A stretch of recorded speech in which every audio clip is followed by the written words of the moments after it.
Good morning, students. In today's lecture, we will discuss about the Torricelli's theorem. What is this Torricelli's theorem that we have to discuss? According to this theorem, if this is a container, right, in which a hole is present, hole is called as orifice. In this, the liquid is present, right? So, this liquid is at a depth h from, this is the orifice O, this is a small hole, and this is at the depth h from the free surface of the liquid, and just below this the height is h dash. Now this liquid flows, or this comes out from this hole, and it follows which path? Parabolic path. Initial velocity is suppose v. Now we have to find the velocity with which this liquid comes out from it. What is the, according to this Torricelli's, the velocity with which liquid flows out from an orifice. Orifice means hole. Orifice means hole is equal to the velocity which a freely falling body acquire. Freely falling body would acquire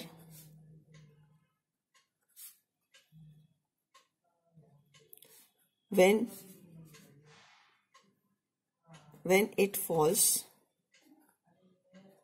from a height equal to the depth of the liquid, from the free surface of the liquid. Depth of this liquid from the free surface of liquid. कितनी depth से आ रहा है ये? h depth से, right? This is a free surface. कितनी height पे ये? This is at the height h. So we will consider 2 points. This is point A and this is point O. So according to Bernoulli's, the total energy at point A is equal to the total energy at point O. Now what is the total energy? Here the liquid is in the rest. So there are two energies, pressure energy and gravitational potential energy, that is h into rho into g. Right? And kinetic energy is 0. Here it has, at point O, liquid is not present, only there is a kinetic energy, let us half of rho into v square. This pressure get cancelled out because liquid is at the same level, so pressure remains same. H rho g is equal to half of rho into v square. So this rho get cancelled out and v comes out to be, v square is 2gh and v equal to under the root of 2gh. तो अगर हम ये कहें कि ये velocity क्या है, if an object is falling freely from a certain height, so what is the velocity? Initial velocity 0, तो velocity कितनी acquire करता है ये bottom में? root 2gh. तो this velocity is same. The velocity with which the liquid comes out is same as the velocity acquired by the body when it falls freely through how much height? That is equal to the depth of the free surface from the orifice, you can say, right? You can say this is, it is falling through a vertical distance equal to the depth of the orifice. Depth of the liquid नहीं, यहाँ पर depth of orifice कर दो. Depth of orifice from the free surface. Depth of this orifice from the free surface of the liquid. तो अगर हम कहें what is the time? If this is the velocity, what is the time it take to move? Time it take to move downward. तो initial velocity क्या है आपकी? root 2gh. What is the vertical distance it covers? That is equal to s equal to ut plus half of gt square. What is the vertical height it cover? That is h dash, and this is equal to, h dash is equal to, this comes out to be half of g into t square. This is the time it take. So t square is 2h dash divided by g. तो t equal to under the root of 2h dash divide by g. अगर आप यहाँ देखें तो यहाँ ये freely fall कर रहा है, इस पॉइंट पे वेलोसिटी होगी. तो what is the time it take to move? t equal to under the root of 2h dash divide by g. Okay student, now I am going to start with the numericals. क्या है इसके numericals? First question is what should be the average velocity of water in a tube of radius 0.005 meter so that the flow is just turbulent. The viscosity of water is given to you. Student इसमें आप ये formula use करेंगे, critical velocity is related by nr into eta divide by rho into T. तो turbulent flow के लिए हमने कहा था कि टर्बुलेंट फ्लो के लिए Reynold number is 3000, Reynold number is 3000, d is the diameter, that is twice of radius, radius is 0.005 meter, density of water is this, right? So you can put the value and you can calculate the critical velocity. nr is this, eta is this, rho is 10 to the power 3. This is formula based question, that's why I'm not solving it here, and diameter is twice of radius. So this is easy question and you can do it by yourself. Formula based question is this. Now the next question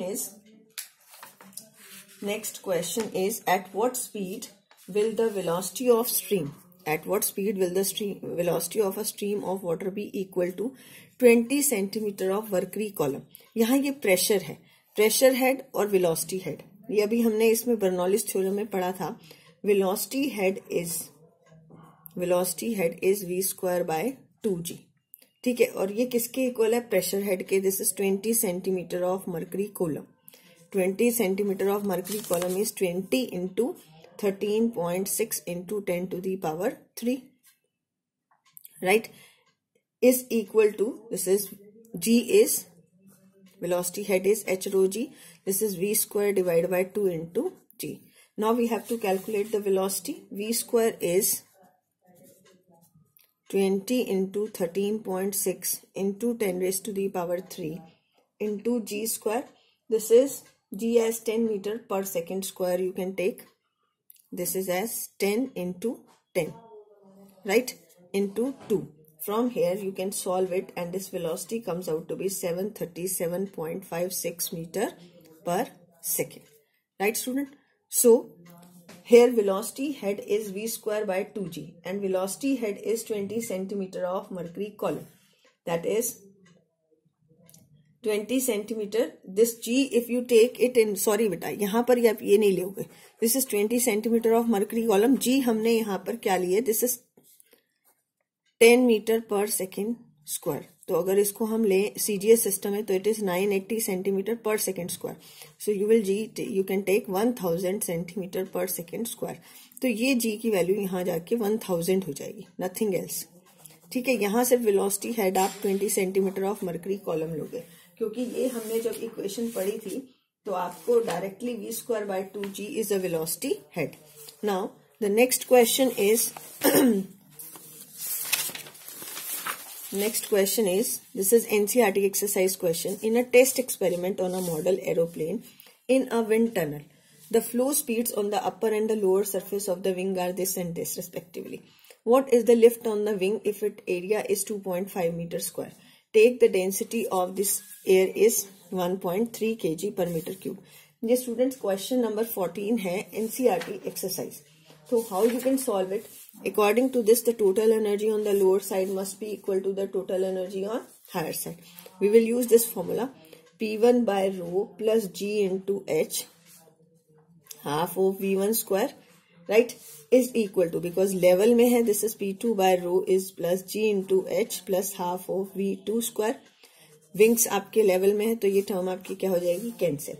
Now you can write P1 by rho minus P2 by rho is equal to half of V2 square minus V1 square. अब आपके पास what is the velocity on upper side? ये upper side पे है. This is 70 square. This is 63 square. P1 minus P2 into rho. Density of air is 1.3 kg per meter cube. तो आपके पास ये बन जाएगा half of, you can write 70 minus 63 into 70 plus 63 into 1.3, right? This is 1.3. और अगर आप इसे solve करोगे, this is P1 minus P2 is 6. This is 605.15 Pascal. आपसे पूछा क्या है? What is the lift on the wing? What is the lift on the wing if its area is? This is the pressure difference. तो अगर pressure difference आपके पास ये आ गया तो force आपको बताना है. What is the lift on the wing? Wing पे force बताना है. तो pressure is equal to force into area.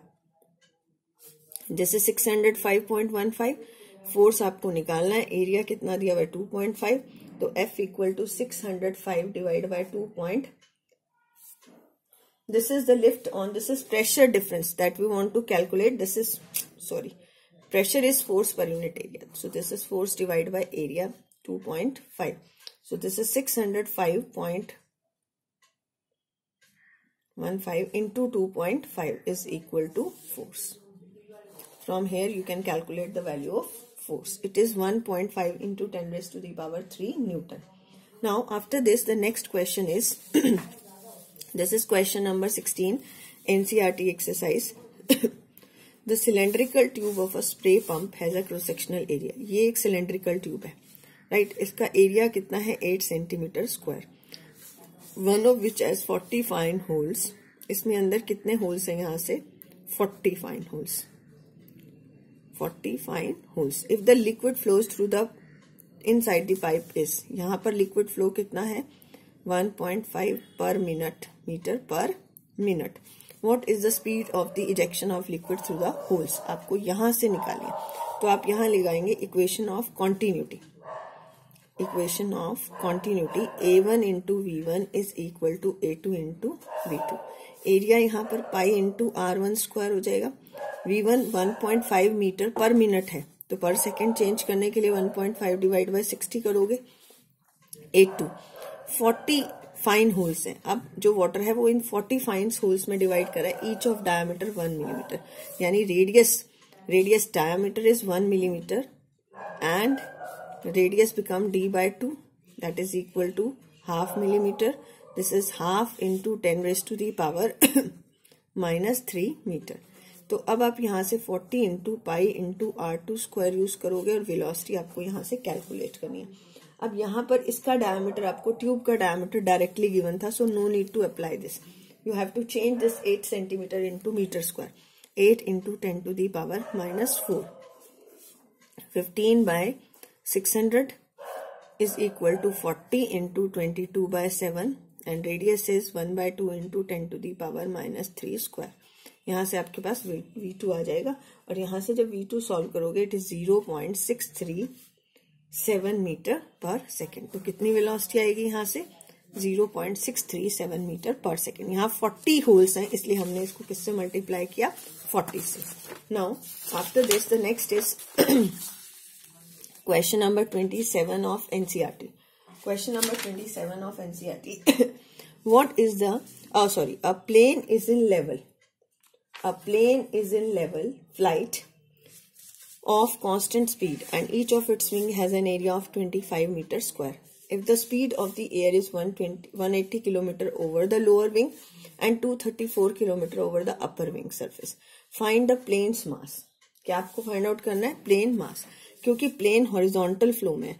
तो again total energy on lower side is equal to the total energy on upper side. Total energy on lower side is equal to the total energy on upper side of the plane. तो ये होगी P1 plus half of rho into V1 square. P2 is equal to half of rho into V2 square, right. तो अब हम लिख सकते हैं P1 minus P2 is equal to half of rho into V2 minus V1 square. Student इसको आप kilometre पर second में चेंज करोगे 180 किलोमीटर पर आवर को 234 को, तो ये आ जाएगा 65 एंड 50. ये आ जाएगा आपका 50 मीटर पर second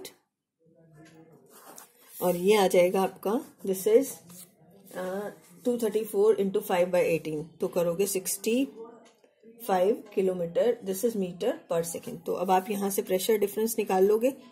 half of this is 1 V2 is this is 65 square minus 50 square.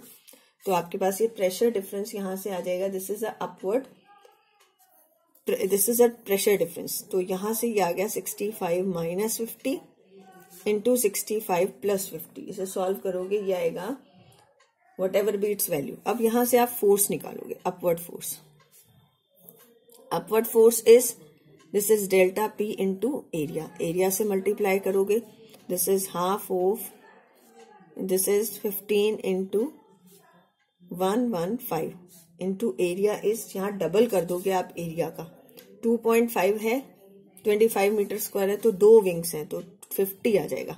यहाँ से ये फोर्स आ जाएगा अब मास निकालने के लिए ये फोर्स क्योंकि किसको लिफ्ट कर रहा है, वेट को, तो यहां से इसको mg को इक्वेट करोगे और यहां से आप क्या कैलकुलेट करोगे, m, राइट। तो m comes out to be 4.4 into 10⁻³ kg। इसको आप सॉल्व खुद करोगे, फोर्स किसके इक्वल होगा, mg के।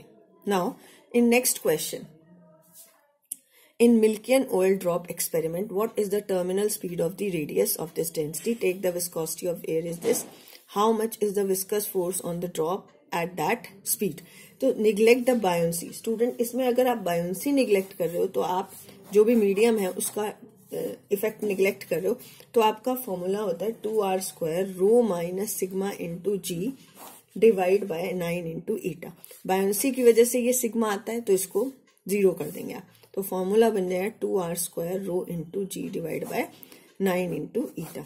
यहाँ से आपके पास क्या आ जाएगी, विस्कस टर्मिनल स्पीड, और अगर टर्मिनल स्पीड आ गई तो viscous force you can calculate F equal to 6 pi eta into R into V. So these two formula you have to use for finding this. Why we have neglected this sigma? Because buoyancy effect you have to neglect. Thank you.